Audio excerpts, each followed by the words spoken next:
Okay, Bismillah. Wassalatu wassalamu ala Rasulullah wa ala alihi wa sahbihi wa man wala. We start, as always, by praising Allah subhanahu wa ta'ala and sending blessings upon our beloved Prophet Muhammad sallallahu alayhi wa sallam. Brothers, sisters, ladies, gentlemen, relatives, colleagues, friends, it's very, very nice to see you here, especially my non-Muslim friends. It's absolutely fantastic that you guys can join us today. It means a lot to us Muslims for you guys to actually come here in order to engage with us and to learn more about Islam. So, Islamic Awareness Week. Just briefly going to go over Islamic Awareness Week. What is Islamic Awareness Week? Islamic Awareness Week is an opportunity where us Muslims can actually show you guys that we're not so bad. I mean, we smile, we joke, we give you jammy dodges, we buy you pizzas. Although we are a bit late sometimes, we will turn up eventually, okay? So thank you so much for your patience. Today, the topic is belief in Islam, is belief in God rational? Is belief in God rational? And today's guest speaker is Hamza Tzortzis. Yes, you can tell I've been practicing that. He is originally Greek. He converted to Islam, or accepted the religion of Islam around 13 years ago, if I'm correct. And he's a very, very well-known writer, lecturer, and since these 13 years he's been doing absolutely fantastic stuff. So it's a pleasure for us to have him here. He's also debated and had discussions with many prominent academics and intellectuals, one of them being Professor Lawrence Krauss. So without further ado, I'll present to you Hamza Tzortzis.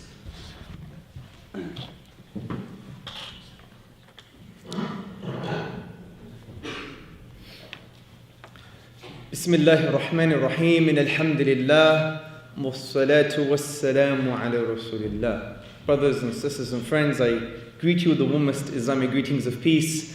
Assalamu alaikum wa rahmatullahi wa barakatuh. Which basically means, for those who don't know, may the peace and blessings of God be upon you all.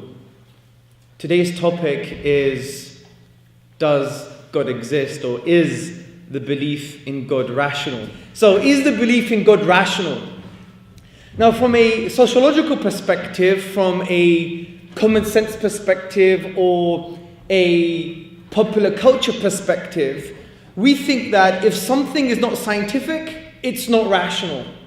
I just want to spend a few moments to really dissect that and show you that's not really true.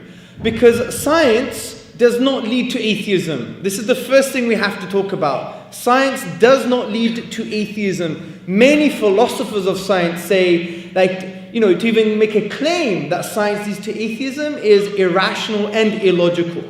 Now, why do they make such a claim? Let me explain. Science essentially bases itself on a theory of knowledge called empiricism. Now, what's empiricism?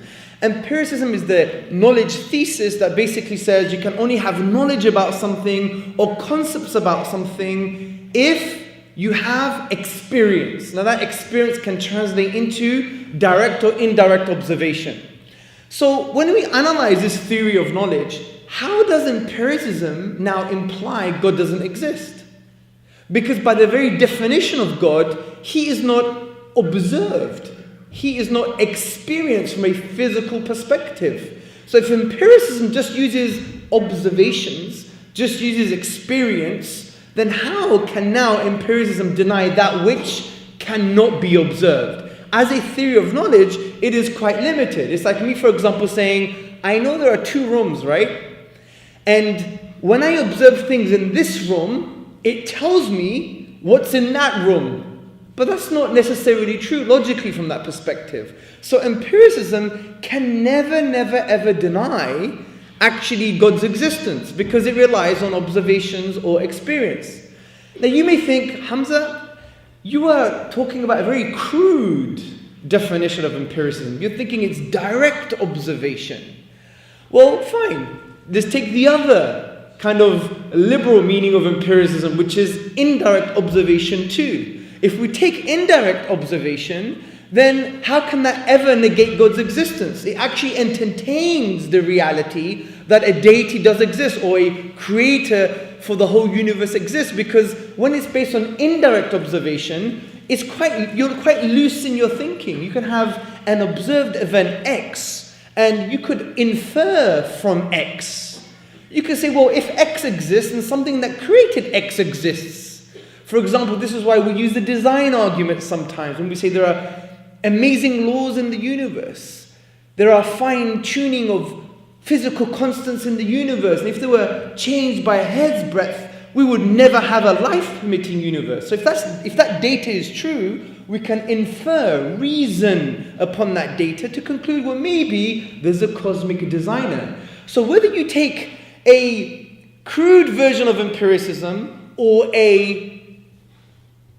liberal is the wrong word, but a more coherent version of empiricism that is based on direct and indirect observation, therefore it can never deny God's existence. In actual fact, it should just stay silent, or maybe suggest some evidence we can infer upon to conclude that God exists.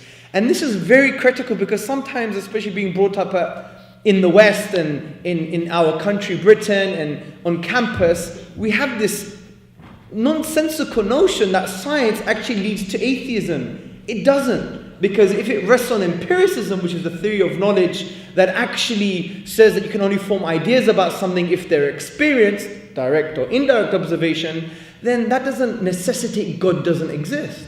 We have to use a different theory of knowledge, because empiricism is restricted to the domain of observations.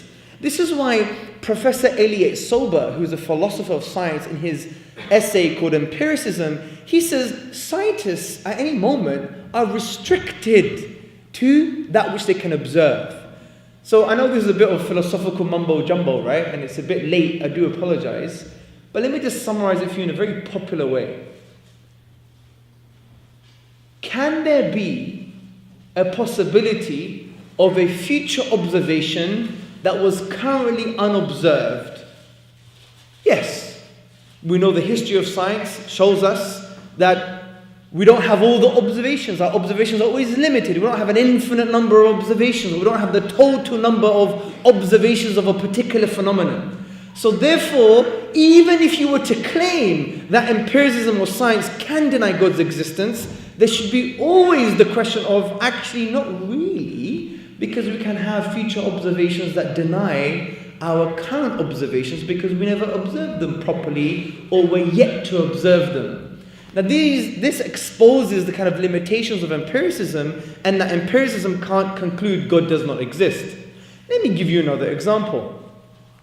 Another example concerning science, that science uses a certain thinking process called induction.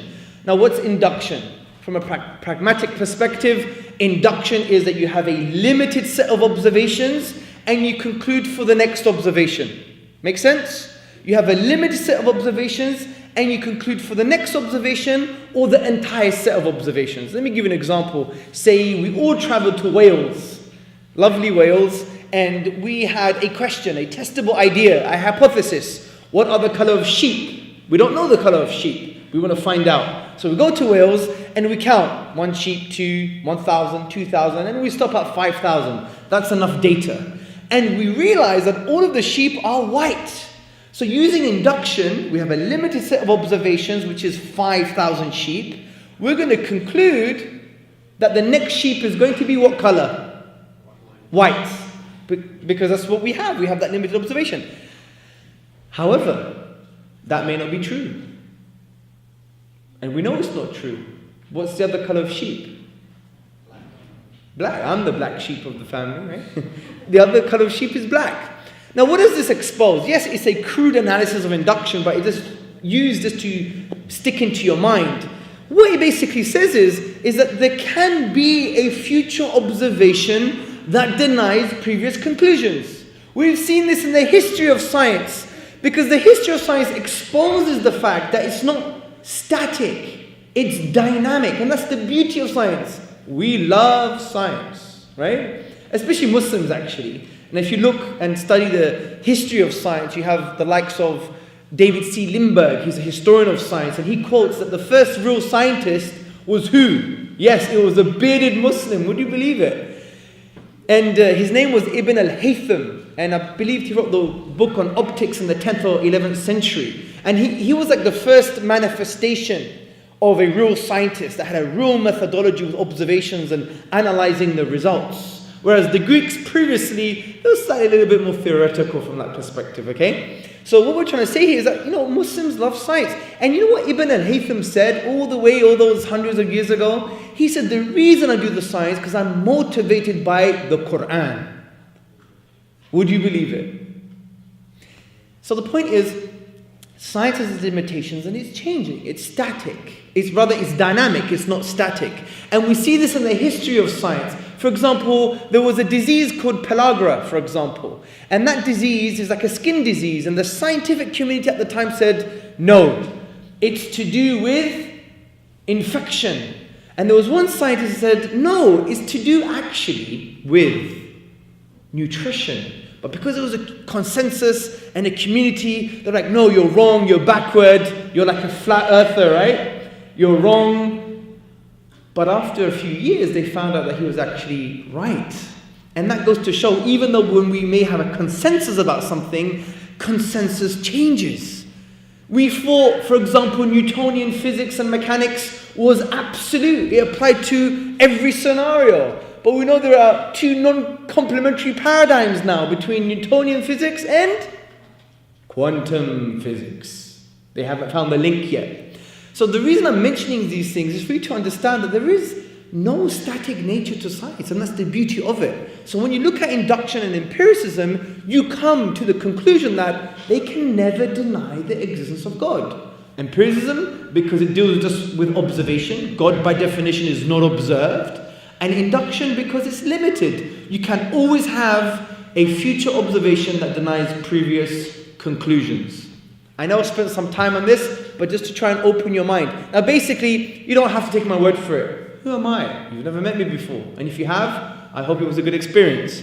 But the thing is, forget me. Listen to what I'm saying and refer yourself to epistemology, which in the philosophical discourse means the study of belief or study of knowledge. Refer to the likes of Professor Alex Rosenberg. He's an atheist, but a scientist.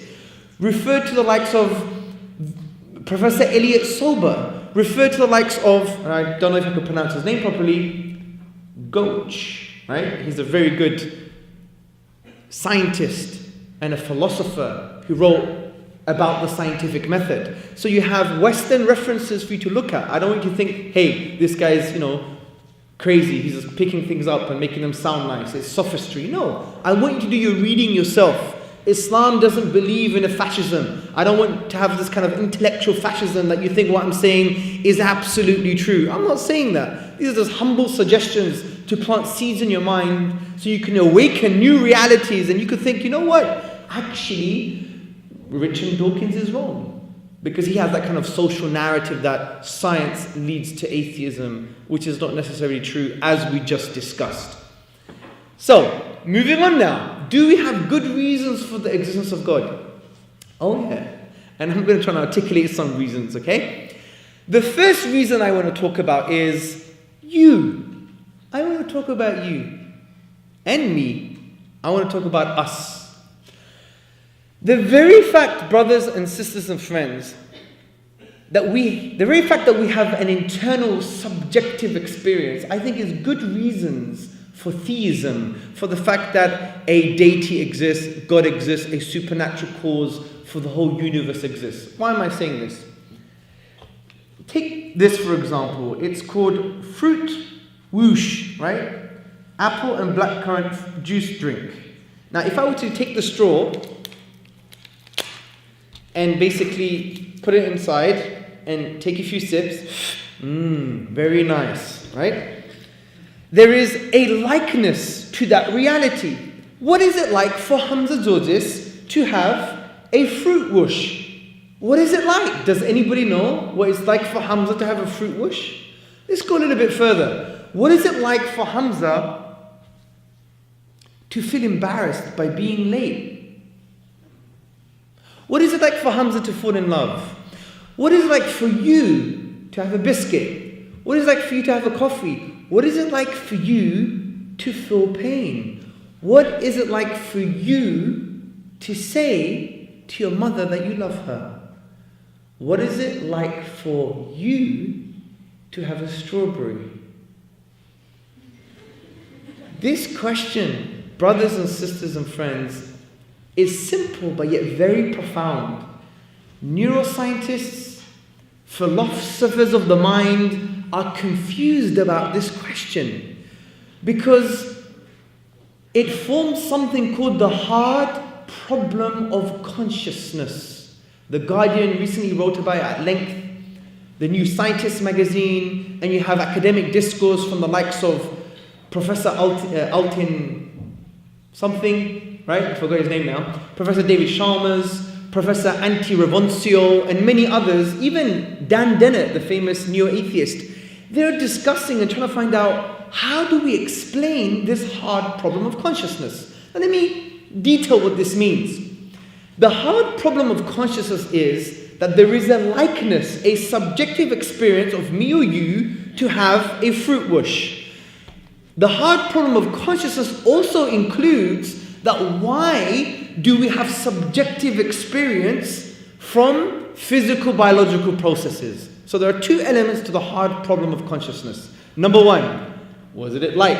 What is it like for Hamza to have a fruit whoosh? Or is it like for you to have a bar of chocolate? Number two, why do we have subjective experience from physical processes?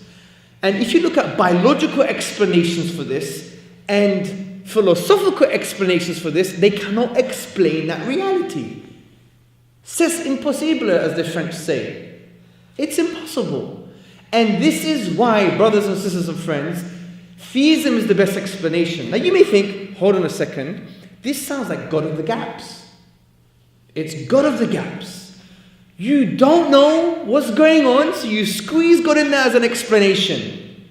This has nothing to do with God of the gaps, brothers and sisters and friends. Because if we were to know everything about the human brain, everything, you mapped out all my neurochemical pathways, and there's not many of them, but you map them all out, right? You would still never be able to answer the hard problem of consciousness. Number one, even if you mapped out everything in my brain from a neurochemical perspective, you would never be able to find out what it's like for Hamza to have a fruit whoosh.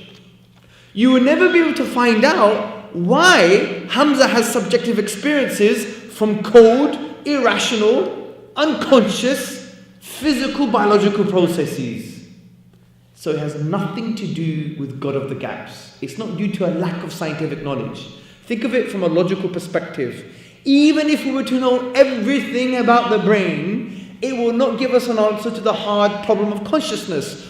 What is it like for you to have a strawberry? Why you have that subjective experience from cold, material, biological, unconscious processes? Why? There have been some explanations. Now the biological explanations fail because they admit they can't address the hard problem of consciousness. But there are some philosophical explanations.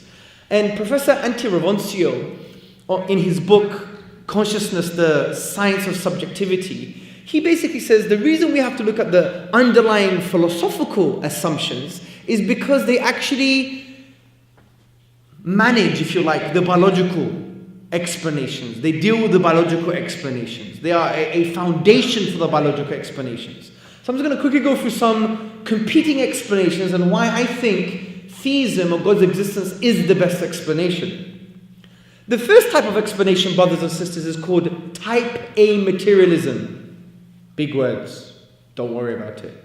Type A materialism basically says there is no subjective experience. There is no hard problem of consciousness. The minute we know everything about the brain is the minute we know everything about consciousness. So therefore, there is no hard problem. There is no hard problem. Your subjective inner experience is an illusion. We are biological zombies. Professor Dan Dennett in his book Consciousness Explained, actually articulated this view as well. It was published in 1991, and I know his views have changed since, but this is an interesting point. He says, essentially, there is no hard problem of consciousness because there is no subjective experience. It's an illusion. Your free will is an illusion. You falling in love is an illusion. You having a sense of amazing subjective experience, having amazing hot chocolate, is an illusion. And it is no wonder Professor Antti Revoncio, he discusses other philosophers of the mind, and they argue that Dan Dennett is only trying to explain away what requires explaining, which is the hard problem of consciousness itself. And that's why they said his book shouldn't have been called Consciousness Explained, it should have been called Consciousness Explained Away, because he's denying that thing which needs addressing, which is the hard problem of consciousness. So type A materialism is not a good explanation because it denies your humanity, frankly. It denies that you have subjectivity.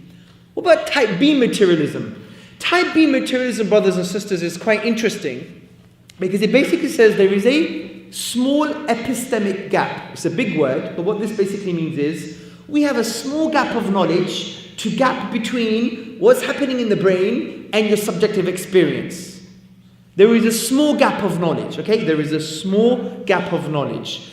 Now, this is problematic because what they also assume is that the more you get to know about the brain is the more you get to know about subjective experience. Again, as we previously mentioned, this is not true. If I were to map out all of your neurochemical pathways, map them out completely, I would never be able to find out what it's like for you to have a pint of milk. I would never be able to find out why you have a certain subjective experience as a result of having a pint of milk. So type B materialism is not an answer. There's type C materialism. Type C materialism says there is a big epistemic gap. There is a wide gap of knowledge. And it basically says we don't have an answer, but we'll find out soon. That again assumes that the only answer you can have is the scientific explanation, which is not true, because we just discussed previously concerning type B materialism that even if you knew everything about the brain, you would never be able to find out what it is like for someone to have a certain experience and why that experience comes from cold, random, if you like, material, unconscious processes. So this leads us to type, so it's A, B, C, D, right? It leads us to type D dualism, also known as Cartesian dualism. Cartesian dualism basically says there is a subjectivity, a mind, and a brain. There's a physical thing called the brain, and there's an immaterial thing called the mind. Now this intuitively makes sense. Yeah, I have a mind and I have a physical brain. But there is a problem with type D dualism or Cartesian dualism, which is called the interactionist problem. Because the response from skeptics would be, well, how on earth does an immaterial mind deal with or interact with a material brain? And they just say, we don't know. So it's not a really coherent explanation on its own without God. And that leads us to type E, epiphenomenalism. Big word. If you could say it in one go, you can have my drink. Oh, come have the drink. So, epiphenomenalism. Now, what is epiphenomenalism? Epiphenomenalism is that, let me get this the right way around, that physical states affect subjective conscious states, but subjective conscious states do not affect physical states. I repeat. Physical states affect your conscious states, but conscious states do not affect physical states. Let me give you an example. I put my hand in the fire. The fire burns, okay? I have pain, the subjective experience now. But I move my hand not because of the pain, but because of some random accident. That's the nutshell of epiphenomenalism. That you put your hand in the fire, the physical state of fire causes the subjective experience of pain, which is fine. But the pain, the subjective experience, doesn't cause the physical state of me moving away. It's just a random accident. So every time you put your you feel some pain and you go, ouch, that ouch is just accidental. It has nothing to do with the subjective experience of pain. Crazy, I know. Check it out for yourself. It's mad. But you want to be more spooky? Type F. Type F. Explanation to consciousness is also known as panpsychism. Sounds spooky, doesn't it? We're going to call the Ghostbusters now, right? You're probably not born in the 80s, but I was. I loved the Ghostbusters, right? You remember that green guy? What was his name? Slimer. No one knows Slimer? This shows my age, I do apologize. I'm 34, I'm not that old, but older than you. Anyway, move that aside. So we have panpsychism or type F monism, I think it's called. Now, panpsychism basically asserts, and this is the view of Professor David Chalmers and others, that panpsychism is that a fundamental law of the universe is consciousness, and that everything is conscious. We have an electron that's conscious. Hi electron, I love you. And it replies, I love you back. I know that sounds really bizarre, but they think that this is a valid explanation for the fact that they can't explain the hard problem of consciousness, that consciousness is everywhere. Now what's interesting is, when we think of consciousness, we think of a unified conscious entity. For example, how can you have thoughts without a thinker? So we have a unified conscious entity. So if this unified conscious entity is just an amalgamation of many small conscious entities, then how am I having a unified conscious experience? For example, this design on this drink, I'm not seeing all individual elements and they just happen to transpose on my brain. I see a holistic, whole, unified experience. But if panpsychism was true, then I should not only be an amalgamation of different small conscious experiences, but when I experience something like this design on the drink, that I should just be experiencing all the different individual elements of what it makes, or what makes it conscious, for example. Why am I having a unified sense of conscious experience? I should just be in an amalgamation or accumulation of these small conscious experiences, but I'm not. I have a unified sense of conscious experience. Now, you may think, what on earth is he talking about? Don't worry, if you don't understand anything, that's the whole point. So you go to your library, type in Professor David Chalmers, type in Professor Dan Dennett, type in Professor Antti Roncio, so you study further. I used to be like that in the past, preach. I don't like doing that anymore. I like to plant seeds. I think that's the Quranic narrative, the Islamic narrative. Because sometimes the Quran doesn't even give you answers. It just gives you questions to lead you in the right direction. So, why is theism, God's existence, the best explanation? Number one, it explains conscious emergence, how we get subjectivity from non-subjectivity. As the physicist Schroeder, he said, there's no real difference between the brain of an Einstein and a lump of sand. It's just a rearrangement of carbon or molecules. What makes it different is that conscious awareness, that subjectivity. So how do we explain that subjectivity arose from objective, cold, unconscious things? It would follow that unconscious thing will come from an unconscious thing. A objective, cold thing will come from a objective, cold thing. How can you now argue that subjectivity comes from something cold? How can you say that this subjective state of awareness comes from something that's just physical and random and blind and unconscious? It makes sense that there was an all-aware being that created a physical universe with the ability for beings like us to have conscious awareness. And this is why even if you study evolution, I believe there are a few academics in Portsmouth and Southampton who do amazing work on evolution. They would humbly say, we can't really explain consciousness. And we can't explain language either. So there are some gaping holes in many things, and that's the whole point of human progress. So theism explains that. Theism also explains how you can have immaterial things like subjective inner experiences interact with the physical brain.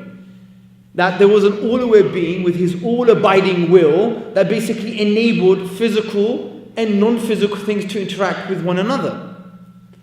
So from this perspective, we start to understand now that actually consciousness makes sense of God.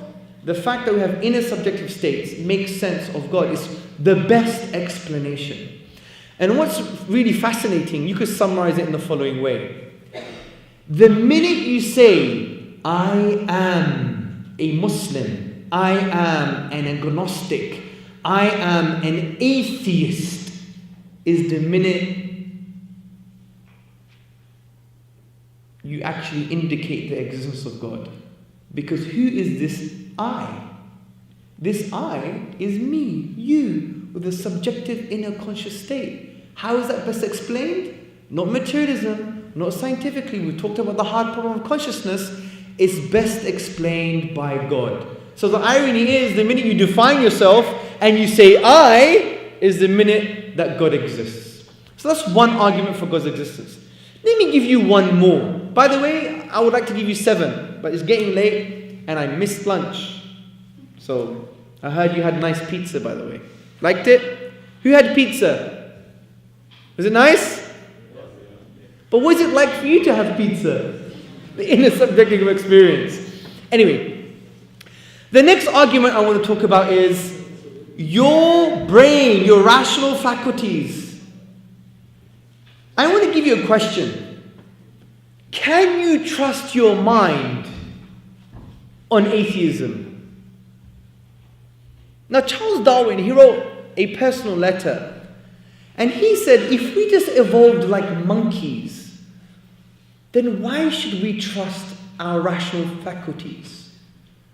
Why should we trust our ability to reason? Why should we trust our own minds to form conclusions about so-called truths?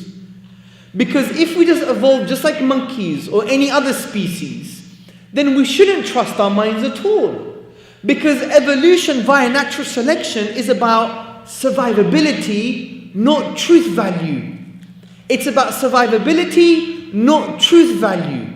So why do we trust our minds? Why do we trust our rational faculties? Which is a foundation for science. You can't say, oh, well, science can explain that. No. Let's not be naughty. You need a rational brain before you have science in the first place.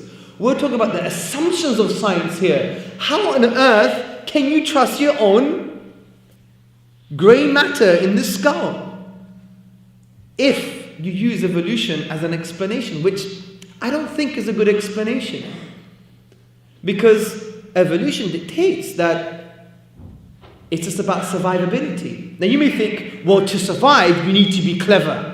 That's not true. Let me give you some examples. Say, for example, we went to the top of this university, we all went together, and I split the room into one half and another half. So you have half that's called A, half that's called B. Now you all go up to the roof, and I say to you guys, jump off. A, they're rational. They say, obviously not. I need to survive. This is a core instinct. I'm not going to jump off because I know gravity works, and I'm going to splat on the floor. Now, the other half, B, no offense by the way, the other half, B, they have some issues, right, to say the least. They forgot to take their pills this morning, so they're thinking, well, yes, I know I could fly because I know I have these metaphysical wings. So you're all just about to jump, but then you realize, hold on a second, I remember my mum, she overclipped my wings and they're not working today. So you survive based on irrationality. Irrationality can lead to survival. For example, if I told all of you to cross the A3, which is one of the crazy roads with no lamps, and you have to put your lights on, right? It's very scary. To come to Portsmouth from London. So if I told all of you to cross the A3 blindfolded, what would you do? Group A would say, well, of course not, because there's traffic, there's cars speeding down 70 miles per hour, sometimes more than 70 miles per hour. If I get hit, I'm gone. But the other group say, of course I can do it, because I have these special powers, and when something fast hits me, it just goes through me. But then you realize, oh no, someone called Slimer, he's my ghost friend, He's super glued my shoes to the floor and I can't move. That's an irrational belief. That's untrue. But yet, he survives based on irrationality. So we can't claim that survivability is, you need truth for survivability. So survival doesn't really necessitate truth. And let me give you another example in the animal kingdom. Who likes cockroaches? Nobody, right? But they're good examples though, because cockroaches, they survive and they reproduce, which is the drive of evolution essentially. It's about survival and reproduction. Cockroaches can reproduce more than anybody. Cockroaches could even survive a nuclear holocaust. Do you know this? But yet, you don't see cockroaches basically sitting in this lecture theatre and writing notes about the hard problem of consciousness. Because it's irrelevant to survival and reproduction. And this is the whole point. Why on earth do we trust our brains? We shouldn't trust our brains on atheism, on just evolution. Now, there's something even more interesting. Not only do we have a rational mind that we trust, but the universe is conceivable. As Einstein famously said, what is inconceivable about the universe is that it's conceivable, is that we can understand the universe. But how on earth do we understand this universe, brothers and sisters? Isn't it interesting that not only do we have a rational mind that we trust, but we have a universe that can be rationalized? I repeat, isn't it interesting that we have a rational mind, but we also have a universe that can be rationalized? It's as if there is a lock and a key. The lock is the rational mind, and the key is a rational universe. Locks and keys are not random. They're specific and they're designed. So it's as if, brothers and sisters, we are designed to discover. We are designed to discover. To this day, there is no naturalistic, evolutionary, scientific explanation for why we trust our own brains. Because it doesn't necessitate that it had to lead to truth. Because irrational beliefs, untruths, can lead to reproduction and can lead to survival. Isn't that interesting? So isn't it interesting it makes sense of God, who's an all-aware being, all-knowing being that created a universe with beings that can have awareness and knowledge and thoughts and rationality. And isn't it interesting that when you study the Quran tells us to use our intellect. أَفَلَا تَعْقِلُونَ? Do you not use your intellect? يَتَفَكَّرُونَ, for those who reflect. That God wants us to reflect upon His signs in the universe in order for us to understand that He deserves to be worshipped. Isn't that amazing? Hello? Isn't that amazing? Yes.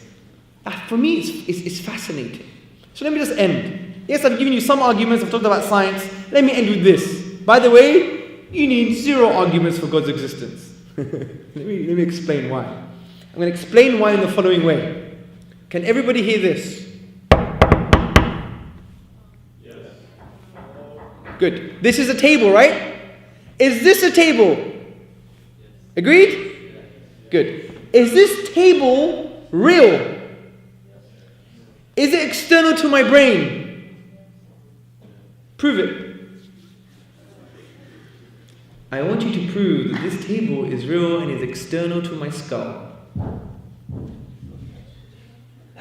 Guys, you're at university and you've spent more than 30 seconds on this topic. It's embarrassing. Is this table outside of my brain? Is it external to me? Is it real? Yes. Prove it. Don't just give me an answer. I said proof. Wait. One by one. Hands. Yes. It's not attached to you. It's not attached to me. Yeah. How do you know? Because I can't see it attached to you. Yeah, but maybe you thinking it's not attached to me could just be in here. Right? It's an object. It's an object, but that object could just be in here. Yes, sir. There is a consensus in the room that the table is not attached to your brain, therefore the table is not attached to your brain. It's a ridiculous argument, no offense. Yeah. The argument by consensus. You must be Greek. the democratic view. That means back in time when people thought the earth was round and there was a consensus in the scientific community that the earth was round.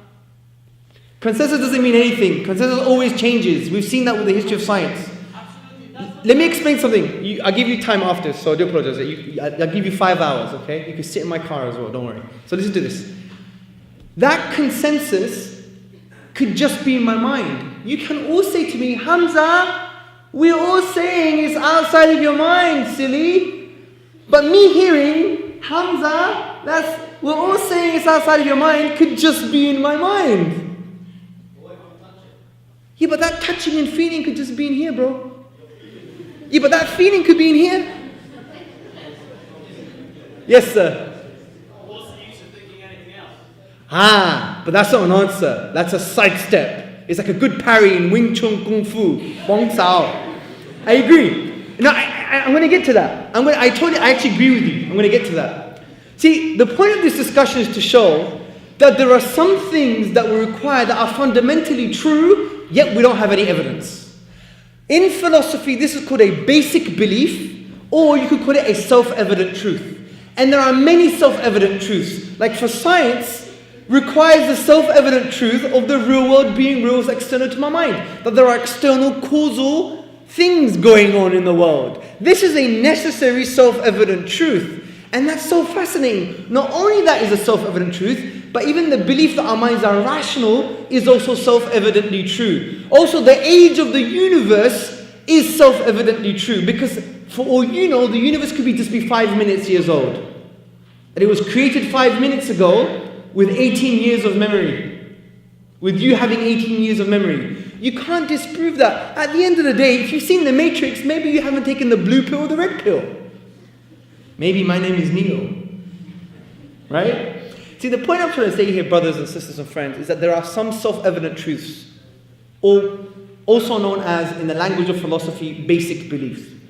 My argument is, God is also a self-evident truth.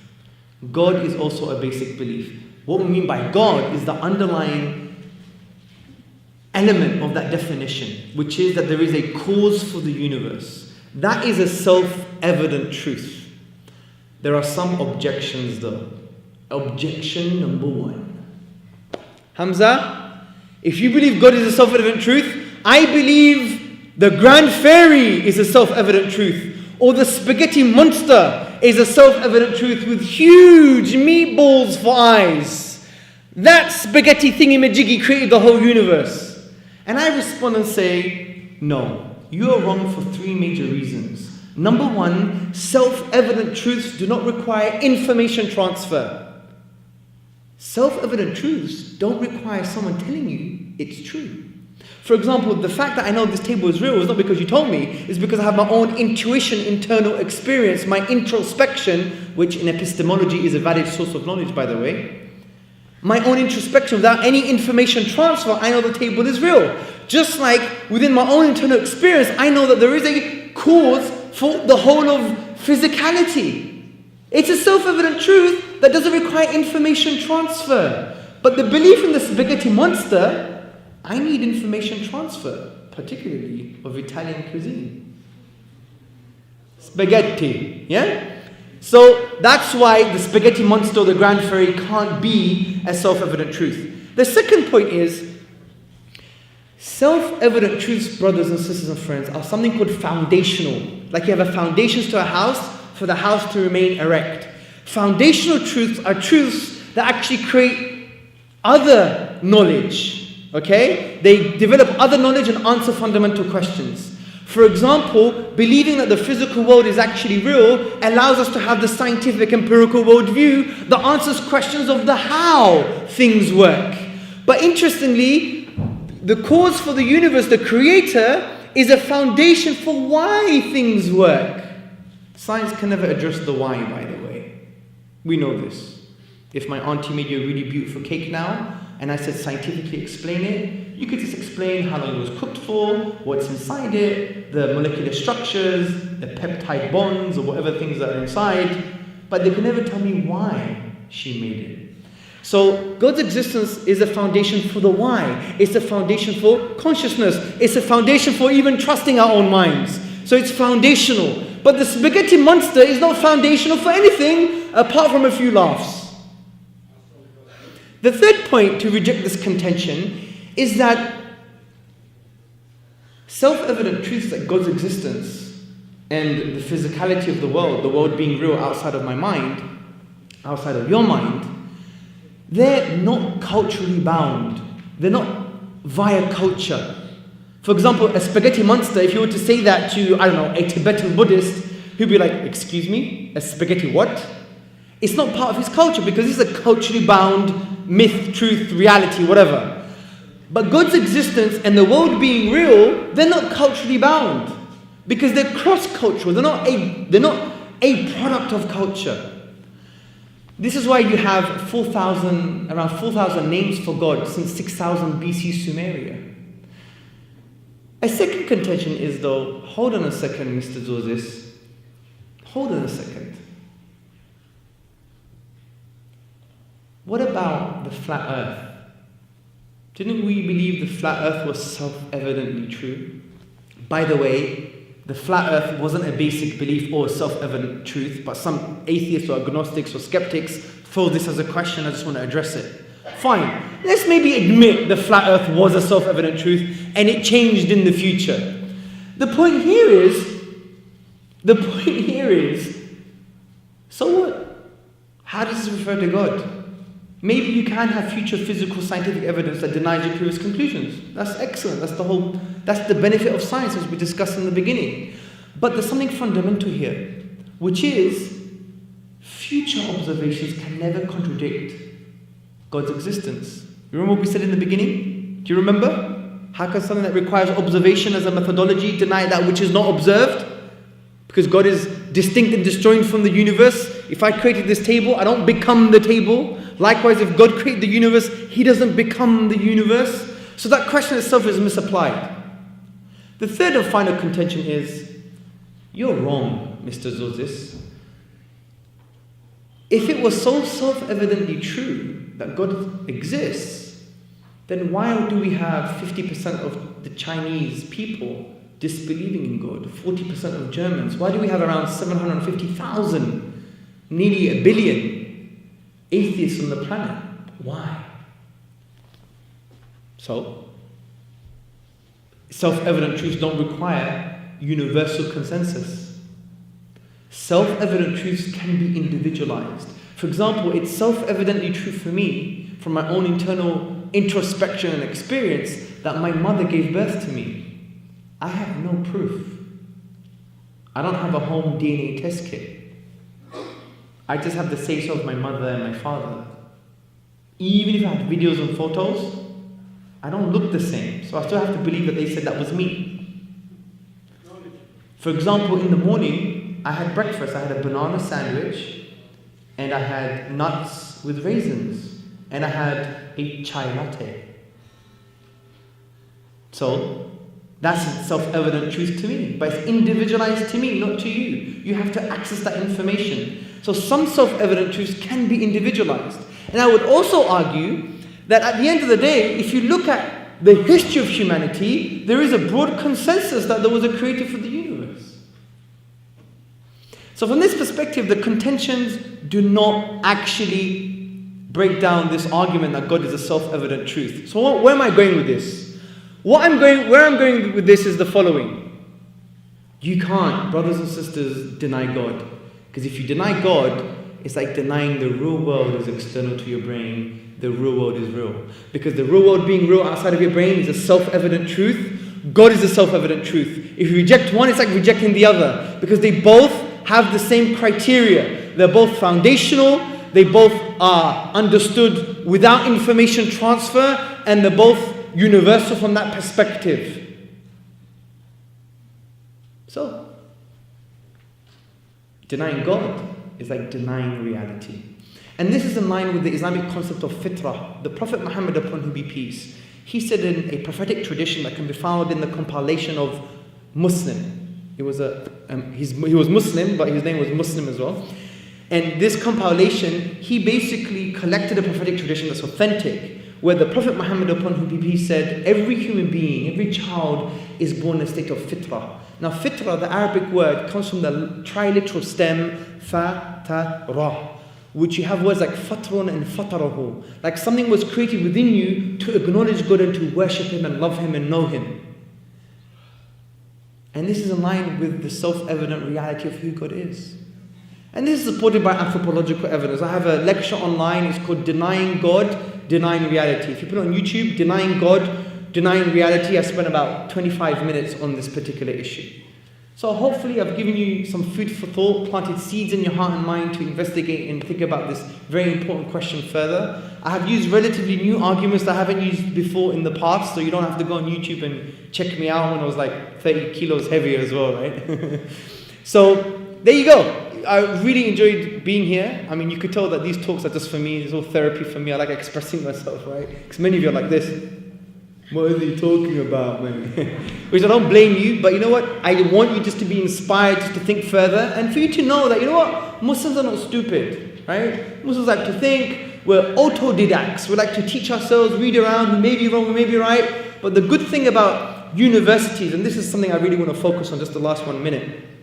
The beautiful thing about universities is that we have a public space to articulate ourselves in a nuanced and compassionate way.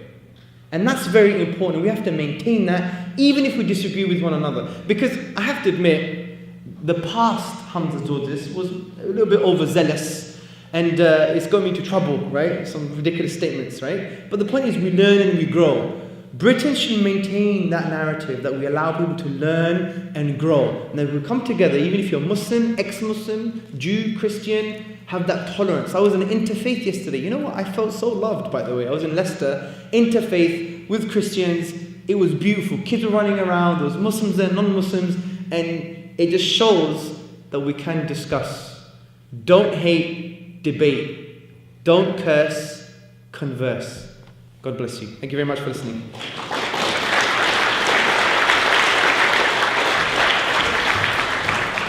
God bless you guys. It's so nice you stayed here. God bless you. See you very soon, hopefully. Take care of yourselves and be safe.